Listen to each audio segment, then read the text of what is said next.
Hello there guys, I have something rather special for you today.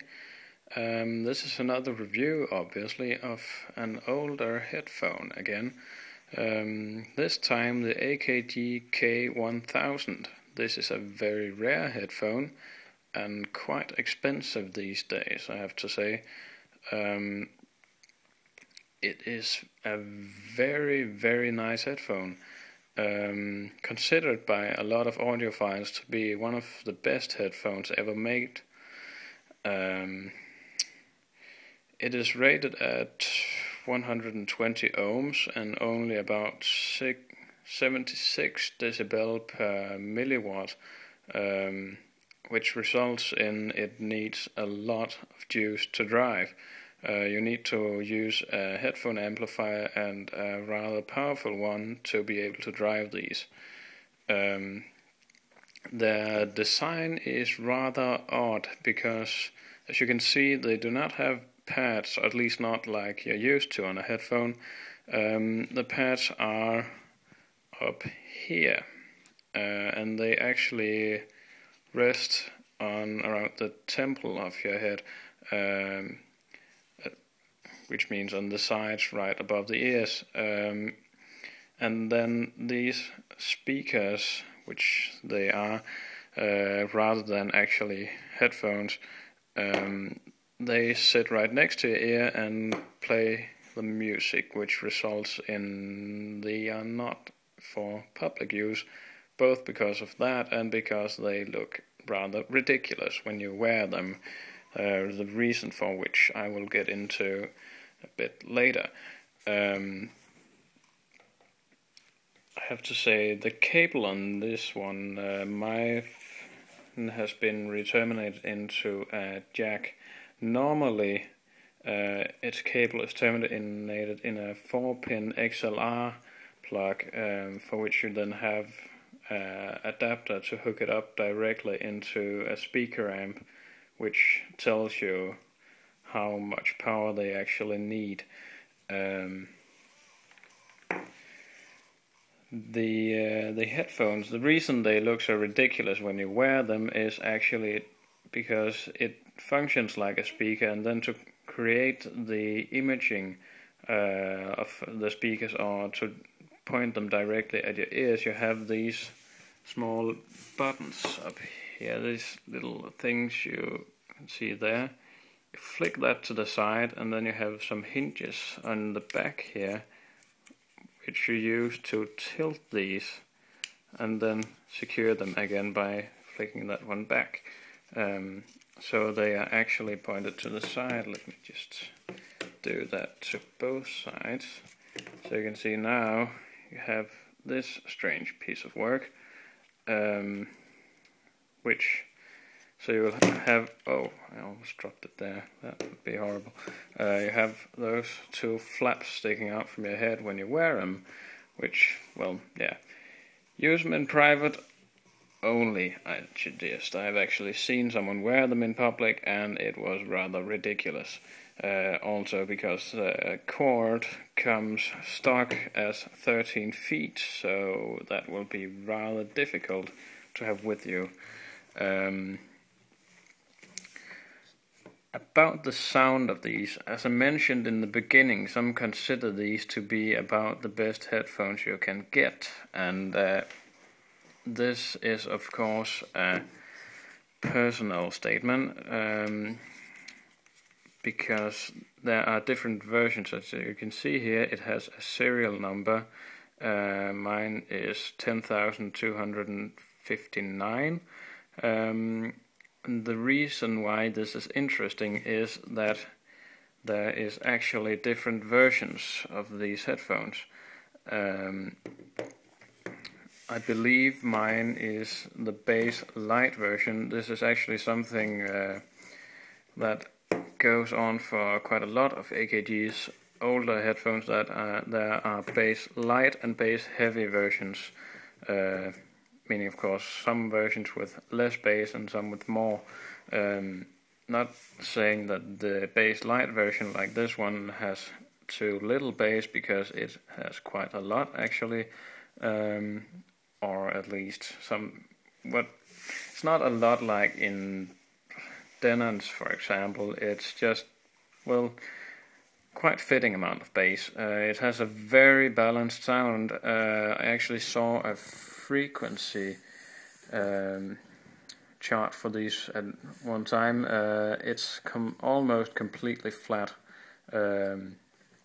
which you can also hear when listening to them. The music sounds exactly as it's supposed to. But one of the major qualities of these, which you could almost guess with them having this design, the Soundstage is humongous. It's enormous. It's amazing. It's like on no other headphone I've heard, apart from maybe some of the higher end Grados, but I don't even think those can compete with it. It sounds like you're sitting in a concert hall. Yeah, it's amazing. And the imaging is extremely good also, because of this design. And actually, I believe, don't know if you can see this, but the driver in there is actually a square, not a circle, which, as you're used to, which I found rather odd actually. But getting off track, back to the sound of them. As I said, it's very balanced. It's extremely detailed and with very crisp highs and mids. The bass is very tight, and as I said, this is probably the bass light version, resulting in this one. To my tastes, at least, it's got enough for acoustic music. Basically anything where the record has been done, probably I'd say decently. I listen to many genres, among which one of the major ones would be metal, and I have to say a lot of metal, hard rock doesn't sound very good on these, simply because it somehow becomes too high pitched. This is not a general experience with these, just with some specific bands, probably due to bad recording or whatever. But I'd say these are best for well, good recordings and acoustic music. Acoustic music not necessarily being someone just playing on an acoustic guitar and that's it, but just music that hasn't been tampered with digitally afterwards. Though electronic music is very good in these too, especially ambient music. I love the artist called Solar Fields. Sounds completely amazing on these, even though you wouldn't think so, being the bass light version. But yeah, about the pricing of these can be quite hefty these days. I got mine quite cheap, but normally you'll be able to find them priced at just about $1,000. This may vary though, depending on what state they're in, whether they have their original box or not, and whether, well, depending on how close they are to being new, at least. If it's like mine, where the plug has been changed and it doesn't have the original box, then you'll probably get them from everywhere.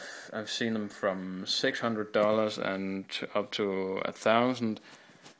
But if it does have the box and is completely stock, it can cost from everything from $900 and up to about $1,500.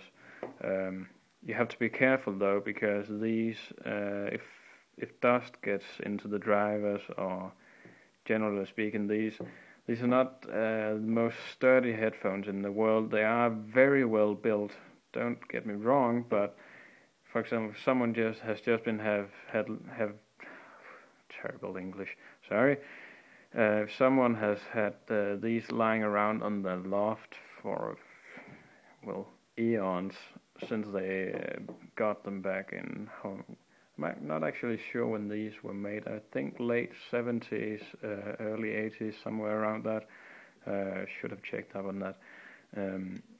But if someone has just had these lying around and dust has gotten into the drivers, they have been lying in humid conditions or whatever, they may be damaged and not sound very good compared to what they can. But yeah, be careful about buying these if you don't know what condition they're in. Make sure they are in good condition. If they are in good condition, however, they are amazing. As I said, a lot of people, including me actually, I'd say these are probably among the best headphones you can get nowadays, even though they are so old. Unlike the Pioneers I reviewed, they are good for, well, for their age, considering they were 40 years old, they were good. You can get better headphones today. These are also old, but these are still good compared to headphones today. I would easily be able to say that these might be as good as or even better than some of the $1,600 headphones you can buy today, like Sennheiser HD-800 or Biodynamic T1, so on. These can easily compete with those. But yeah, if you can get these, go for it. If you have the money for it, I definitely recommend these.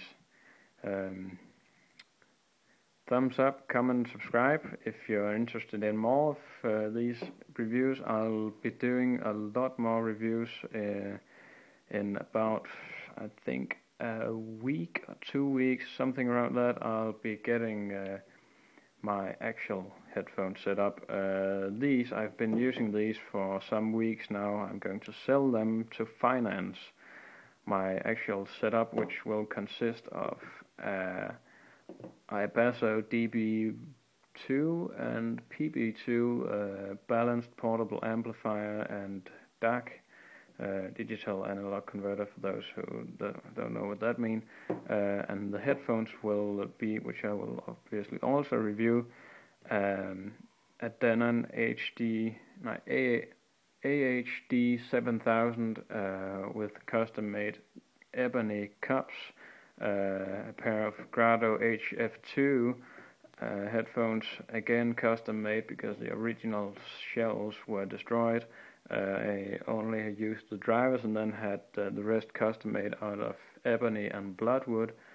And the last pair will be a pair of Thunderpants. Strange name, I know. They look amazing though and sound the part too. I at least hope so. They should. They cost $600, but then again, that is still the cheapest pair of the bunch. But those are made of cocobolo wood. Yeah, I'm really looking forward to them, as you can hear. But yeah, I'll be reviewing those, and soon I think maybe in a couple of hours or in next week I will have a review up of my custom in-ear monitors, the 1964 ears quad driver in-ear monitor. Well, this ended up as a long video. I didn't actually intend it to, but right.